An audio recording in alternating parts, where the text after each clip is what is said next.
एक बार एक युवक गौतम बुद्ध के पास आया और गौतम बुद्ध से बोला कि हे बुद्ध, मेरे मन में इतने गंदे विचार क्यों आते हैं।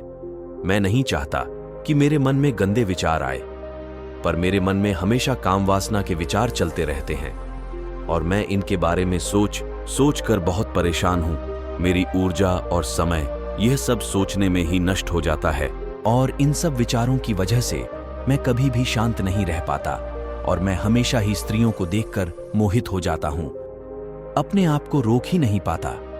बुद्ध मुस्कुराए और उन्होंने उस युवक से पूछा, क्या तुम्हें पता है यह काम वासना होती क्या है?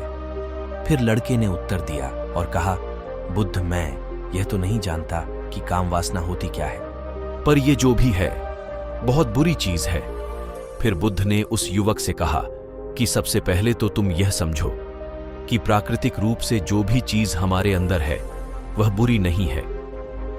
हमारे जीवन में उसकी कुछ ना कुछ जरूरत है। वासना कोई बुरी बात नहीं है, यह तो हमारे मन की एक भावना है जो हमें किसी न किसी चीज की कमी का एहसास करवाती है और फिर हम उस चीज को पाने के लिए उस चीज की तरफ आकर्षित हो जाते हैं। जैसे अगर तुम्हारे पास धन की कमी है तो तुम में धन पाने की वासना उत्पन्न हो जाएगी।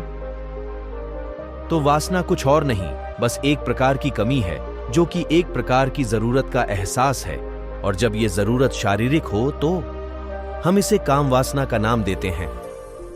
युवक ने गौतम बुद्ध से कहा कि हे बुद्ध, मुझे काम वासना का मतलब तो समझ में आ गया, पर आप मुझे यह बताइए कि यह आती कहां से है और कैसे आती है।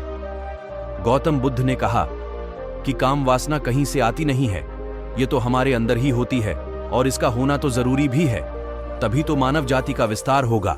युवक ने कहा, जब ये हमारे अंदर ही है और जरूरी भी है तो फिर लोग इसे गलत क्यों बोलते हैं? पर यह सब गलत है। बुद्ध ने युवक से कहा, क्या तुम्हें पता है जानवरों में भी काम वासना होती है? युवक ने उत्तर दिया, हाँ बुद्ध, जानवरों में भी काम वासना होती है, क्योंकि जानवर भी तो आखिर अपनी पीढ़ी को आगे बढ़ाएंगे। बुद्ध ने कहा, तो फिर हम जानवरों की काम वासना को गलत क्यों नहीं कहते? युवक ने कहा, मुझे नहीं पता महात्मा, आप ही मुझे बताइए। गौतम बुद्ध ने कहा कि जानवर अपनी काम वासना का प्रयोग आनंद प्राप्ति के लिए नहीं करते, वह तो सिर्फ संतान उत्पन्न करने के लिए काम वासना का उपयोग करते हैं। जानवरों को प्रकृति ने इतनी समझ नहीं दी कि वह काम वासना को अपने सुख का आधार बना सके, जबकि मनुष्य अपनी समझ के बलबूते पर प्रकृति में पाई जाने वाली प्रत्येक वस्तु को अपने सुख के लिए प्रयोग करता है। हम इंसानों ने ही काम वासना को अपने सुख का साधन बना लिया है, जबकि प्रकृति ने तो हमें अपने वंश को आगे बढ़ाने के लिए दिया था, लेकिन इंसानों ने इसे अपने जीवन का परम लक्ष्य बना रखा है और इस तरह से काम वासना का बेलगाम हो जाना गलत है। युवक ने मुझसे पूछा, महात्मा जी, ये काम वासना हम पर हावी क्यों होती है, क्यों ये बेलगाम हो जाती है? तब गौतम बुद्ध ने कहा कि सुनो, अब जो मैं तुम्हें बताऊंगा उसे तुम ध्यानपूर्वक सुनना। काम वासना का सारा खेल तुम्हें समझ आ जाएगा, तुम्हें तुम्हारे सारे सवालों का जवाब मिल जाएगा, बस तुम्हें ध्यान से सुनकर समझना है। फिर गौतम बुद्ध युवक को बताना शुरू करते हैं। एक बार की बात है, एक आश्रम में गुरु और उनके शिष्य रहा करते थे, जिससे रोजाना आश्रम के बाहर स्थित गांव में दीक्षा लेने के लिए जाते थे। उस आश्रम का एक शिष्य जिस गांव में भिक्षा लेने जाता था, उस रास्ते में एक नदी पड़ती थी। वह रोज उसी रास्ते से भिक्षा लेने जाता था। एक दिन उस शिष्य ने देखा कि एक लड़का पेड़ के पीछे छिपा है। वह उस लड़के के पास गया और उससे जाकर बोला, भाई, तुम इस पेड़ के पीछे छिपकर क्या देख रहे हो? लड़के ने कहा, अरे तुझे नहीं दिख रहा क्या कि मैं क्या देख रहा हूं? तब शिष्य ने नदी की तरफ देखा तो वहां पर कुछ लड़कियां पानी भर रही थी। वो लड़कियां 14 या 15 साल की होंगी। तब शिष्य ने उस लड़के से कहा, अरे भाई, वहां पर तो लड़कियां पानी भर रही है, इसमें छिपकर देखने वाली क्या बात है? तब वो लड़का शिष्य की तरफ देखकर उससे कहता है, अरे पागल, तुम्हें दिखाई नहीं दे रहा क्या कि कैसे यह परियां नदी से पानी निकाल रही है? जरा उनकी अदाओं को तो देखो, उनके कोमल शरीर को देखो, उनकी पतली कमर मटके को उठाते समय कैसे बल खाती है और उनके बाल उनकी कमर पर कैसे लहरा रहे हैं। मानो सुंदरता बिखरी पड़ी हो। शिष्य ने फिर नदी की तरफ देखा और इस बार वह इसे देखता ही चला गया। अभी तक तो उसे कुछ भी नजर नहीं आ रहा था और वह बिल्कुल निर्भय था। उसे किसी भी बात का कोई डर नहीं था, लेकिन अब वो भी छिपने लगा और उन लड़कियों को देखने लगा जैसे उसने कोई अपराध कर दिया हो। और जब वो छिपकर उन लड़कियों को देख रहा था, तभी वो अचानक अंदर से कांप गया और उसने कहा कि ये मैं क्या कर रहा हूँ? मैं जो कर रहा हूँ वो सही नहीं है, मुझे यहाँ से चले जाना चाहिए। और फिर वह जल्दी से वहां से चला गया। वो आश्रम पहुंच जाता है। आश्रम जाकर वो अपने कार्यों में लग गया, लेकिन जो अभी वह देख कर आया था वही उसकी आंखों के सामने बार बार आ रहा था। उसके मन में वही दृश्य चल रहा था। उसके मन में वही सब कुछ देखने के लिए लड़ाई हो रहा था। उसका किसी भी काम में मन नहीं लग रहा था। सुबह होते ही वह रोज जल्दी ही भिक्षा के लिए आश्रम से निकल जाता और उस नदी के पास वाले पेट डेथ के पास जाता, जहां पर वह लड़का पहले से मौजूद रहता था। उसके साथ मिलकर लड़कियों को छुप छुप कर देखता था। अब वह शिष्य रोज ऐसा करने लग गया। ये उसका रोज का काम हो गया। अब उस शिष्य का मन किसी भी काम में नहीं लगता था। वो हमेशा ही किसी न किसी प्रकार के विचार में उलझा रहता। वो आश्रम के कार्यों को भी ठीक ढंग से नहीं कर रहा था। ना वो ठीक से सो पाता था, ना वो ठीक से खाना खा पाता था। उसका मन बेचैन सा रहता था। उसका मन बार बार उन लड़कियों के सौंदर्य को देखने के लिए लालायित रहता था। जब गुरु शिक्षा देते, तब भी उस शिष्य का मन कहीं और विचारों में खोया रहता था। गुरु ने अपने शिष्य की इन हरकतों को भांप लिया था। तब एक दिन गुरु ने शिष्य को अपने पास बुलाया और कहा कि आज से मैं भी तुम्हारे साथ भिक्षा मांगने चलूंगा। तुम और मैं साथ साथ भिक्षा मांगने चलेंगे। तभी शिष्य गुरु को मना करते हुए बोला, नहीं गुरुदेव, आप परेशान क्यों हो रहे हो? मैं अकेला ही ठीक से भिक्षा मांग सकता हूं। गुरु ने शिष्य से कहा कि ठीक है, तुम अकेले ही भिक्षा मांगने जाओ। शिष्य तुरंत वहां से भिक्षा मांगने के लिए निकल गया। शिष्य के जाने के बाद गुरु भी आश्रम से निकल गए और शिष्य का पीछा करने लगे कि वो कहाँ जाता है, किससे मिलता है। ये सब देखने के लिए उसके पीछे पीछे चलने लगे। थोड़ी दूर जाने के बाद गुरु ने देखा कि उनका शिष्य एक लड़के के साथ एक पेड़ के पीछे अपराधी की तरह छिपा हुआ है और छिपकर कुछ देख रहा था। गुरु भी अपने शिष्य के पीछे जाकर खड़े हो गए कि आखिर उनका शिष्य क्या देख रहा है, जिसे देखने के लिए वो पेड़ के पीछे अपराधियों की तरह छिपा पड़ा है। गुरु ने देखा कि उनका शिष्य पेड़ के पीछे छुपकर लड़कियों को देख रहा था, जो कि नदी से पानी भर रही थी। तभी गुरु ने शिष्य को कहा कि तुम क्या देख रहे हो? अपने गुरु की आवाज सुनकर वह इससे घबरा गया और उसके पसीने छूटने लगे। वह थर थर कांपने लगा, जैसे किसी चोर को चोरी करते समय रंगे हाथों पकड़ लिया हो। शिष्य की हालत खराब हो गई। वो कुछ भी नहीं बोल पा रहा था। दूसरा लड़का जो शिष्य के साथ था वहां से भाग गया। शिष्य घबराया हुआ था। उसके मुंह से कुछ टूटे फूटे शब्द ही बाहर निकल रहे थे। वो अपने गुरु से नजर भी नहीं मिला पा रहा था। गुरु ने शिष्य की तरफ देखा और कहा कि मेरा शिष्य तो निर्भय था, उसे तो किसी भी चीज का डर नहीं था, लेकिन ये क्या, तुम तो डर के मारे कांप रहे हो।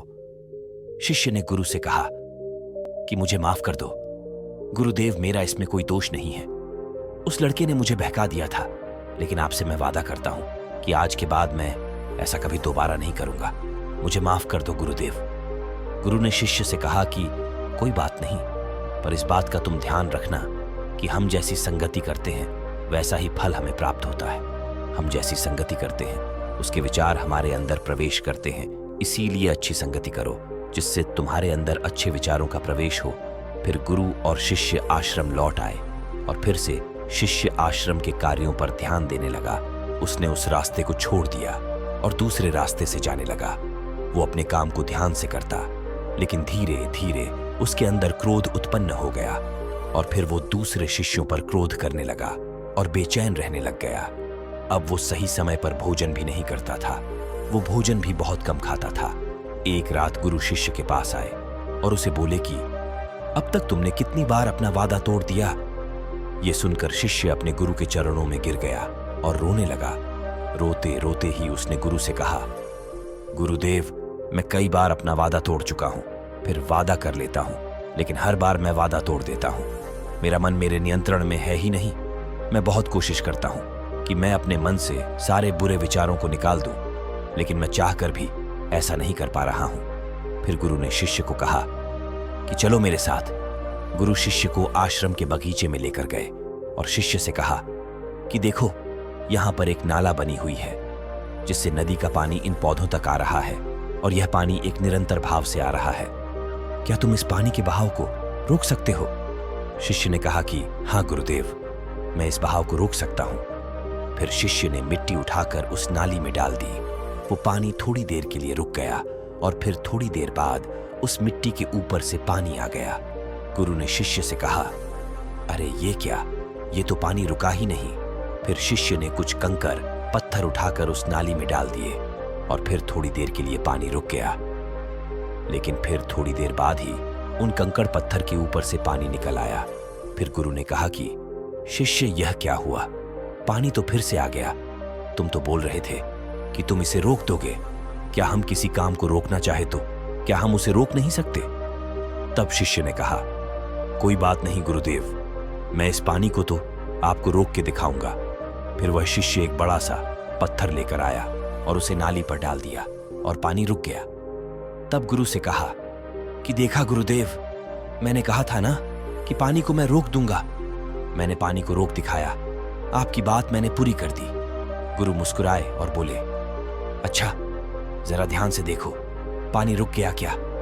वो तो पीछे की नाली तोड़कर बाहर आ गया और अगल बगल से बह रहा है।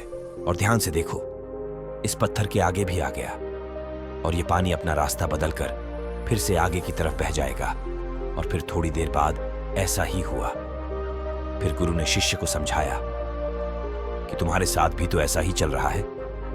तुम बार बार प्रयास कर रहे हो, बड़े से बड़ा प्रयास कर रहे हो, पर हर बार तुम्हारा प्रयास टूट रहा है और यह हमेशा टूटता ही रहेगा।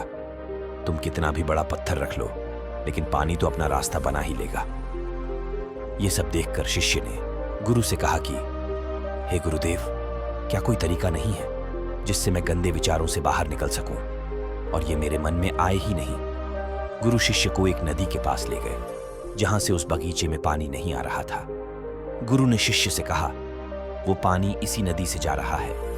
अगर हम यहीं से उस रास्ते को बंद कर दें जहां से पानी बगीचे में जा रहा है, तब क्या हम पानी को रोक नहीं सकते? शिष्य ने कहा कि हाँ गुरुदेव, अवश्य ऐसा हो सकता है।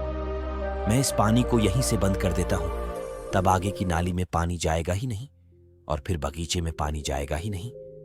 शिष्य ने नदी से जाने वाले रास्ते को बहुत मेहनत करके पत्थर और मिट्टी डालकर बंद कर दिया और गुरु से कहा कि गुरुदेव, मैंने पानी को बंद कर दिया है, अब यह पानी बगीचे में जाएगा ही नहीं। तब गुरु ने शिष्य से कहा, अगर पानी बगीचे में नहीं जाएगा तो पेड़ पौधों को पानी कहां से मिलेगा? उन पेड़ पौधों को तो पानी की आवश्यकता है और उन पेड़ पौधों में कुछ पेड़ पौधे तो ऐसे हैं जिनको रोज पानी की आवश्यकता है। वह तो मुरझाकर मर ही जाएंगे, उनका क्या होगा? पानी तो हमें खोलना ही होगा। शिष्य ने गुरु की बात सुनकर वापस नदी से जाने वाले पानी का रास्ता खोल दिया। तब गुरु ने शिष्य से पूछा, शिष्य, अगर हम इस नदी के पूरे पानी को बगीचे की तरफ मोड़ दें तो क्या होगा? तब शिष्य ने जवाब दिया कि गुरुदेव, वहां पर जितने भी पेड़ पौधे हैं वो गलकर नष्ट हो जाएंगे, वहां पर कुछ नहीं बचेगा। फिर गुरु मुस्कुराए और बोले, तुम इस बात को समझो कि हमें किसी भी चीज को रोकना नहीं है, बस हमें हमेशा संतुलन बनाए रखना है। कम पानी से भी पौधे नष्ट होते हैं और ज्यादा पानी से भी पौधे नष्ट होते हैं। हमारा जीवन संतुलन से ही चलता है। गुरु ने शिष्य से कहा कि अगर मैं तुम्हें कुछ कहूं कि तुम आम के बारे में मत सोचो, तो तुम्हारे मन में सबसे पहले किसका चित्र आएगा? शिष्य ने कहा कि गुरुदेव, मेरे मन में तो पहला चित्र आम का ही आएगा। गुरु ने कहा कि जब हम गंदे विचारों को जबरदस्ती रोकने का प्रयास करते हैं तो वह और मजबूती के साथ हमारे अंदर प्रवेश करते हैं और हमारे अंदर उठते हैं, इसीलिए हमें उन्हें कभी भी दबाने की कोशिश नहीं करनी चाहिए। फिर गुरु ने शिष्य को समझाते हुए कहा कि हमारे गंदे विचार बुरे लोगों की संगति करने की वजह से भी आते हैं। कई बार क्या होता है कि कामुकता हमारे अंदर होती नहीं है, लेकिन कुछ अश्लील लोगों के साथ रहने की वजह से यह हमारे अंदर हावी हो जाती है। फिर शिष्य ने कहा कि गुरुदेव, आप सही कह रहे हैं, मैं अपने मार्ग से भटक गया था। फिर वो शिष्य उस रात बहुत ही चैन की नींद सोया। सुबह अपने कार्यों को पूरे मन से किया और फिर सुबह वो भिक्षा लेने के लिए उसी रास्ते से गया जहां वह लड़का आज भी पेड़ के पीछे छुपकर उन लड़कियों को देख रहा था। वो शिष्य नदी पर गया जहां वह लड़कियां पानी भर रही थी। उसने उन लड़कियों से पानी मांगा। उन लड़कियों में से एक लड़की ने उसे पानी पिलाया और उस सन्यासी शिष्य के चरण छुए। शिष्य ने उसे आशीर्वाद दिया कि तुम्हारा कल्याण हो। शिष्य का मन सकारात्मक ऊर्जा से भर गया। उसके चेहरे पर मुस्कान आ गई थी, जैसे कि उसे कुछ खोया हुआ वापस मिल गया हो। वह वापस अपने रास्ते से जाने लगा। तभी पीछे से वह लड़का आ गया जो पेड़ के पीछे छुपा हुआ था। वह शिष्य के पास आया और बोला कि क्या बात है, आज तो तुमने नजदीक से दर्शन कर लिए, तुम तो मुझसे भी आगे निकल गए। तब शिष्य ने कहा कि हम हमेशा दूसरों के दर्शन करने में ही व्यस्त रहते हैं, अपने दर्शन कर ही नहीं पाते। तुम कब तक इस पेड़ के पीछे छुपते रहोगे? किसी को पसंद कर लो, उससे बोल दो। अगर वो भी तुम्हें पसंद करती है तो शादी कर लो, और उससे पहले तुम कुछ बन जाओ। अपने आप को पहचान लो, ऐसे अपना समय बर्बाद मत करो। फिर वह लड़का रोज उससे मिलने लगा और उस लड़के ने नदी पर जाना छोड़ दिया। और फिर वो लड़का अपने जीवन में कुछ बनने के लिए संघर्ष करने लगा। तो तुमने देखा संगति का असर क्या होता है। अपनी संगति बदलो, अपने विचार बदलो। बुद्ध ने युवक से पूछा कि क्या तुम्हें तुम्हारे सारे सवालों का जवाब मिल गया? तब युवक ने कहा कि हाँ महात्मा जी, आपका बहुत बहुत धन्यवाद। तब गौतम बुद्ध ने युवक से कहा कि जब तुम्हारे मन में गंदे विचार आए तब आप अपने आप को दोषी मत मानो। यह शरीर है और यह सब इसने हजारों वर्षों से सीखा है। एक केवल तुम्हारे सोच लेने से, शपथ लेने से ये टूटने वाला नहीं है, लेकिन तुम्हारे पास वो शक्ति है, वो ऊर्जा है जिसका तुम्हें संतुलन बनाकर उपयोग करना है। तुम एक जीवित ऊर्जा हो जो कुछ भी अनुभव करने के लिए स्वतंत्र है, जो निर्माण करने के लिए स्वतंत्र है। इसीलिए तुम अपने आप को पहचानो। यह बोलकर गौतम बुद्ध मौन हो गए और वो युवक वहां से चला गया। आज का कहानी यहीं खत्म होता है। आप लोग हमें जल्दी से सब्सक्राइब कर लीजिए। ऐसे ही अनमोल और मजेदार कहानी सुनने के लिए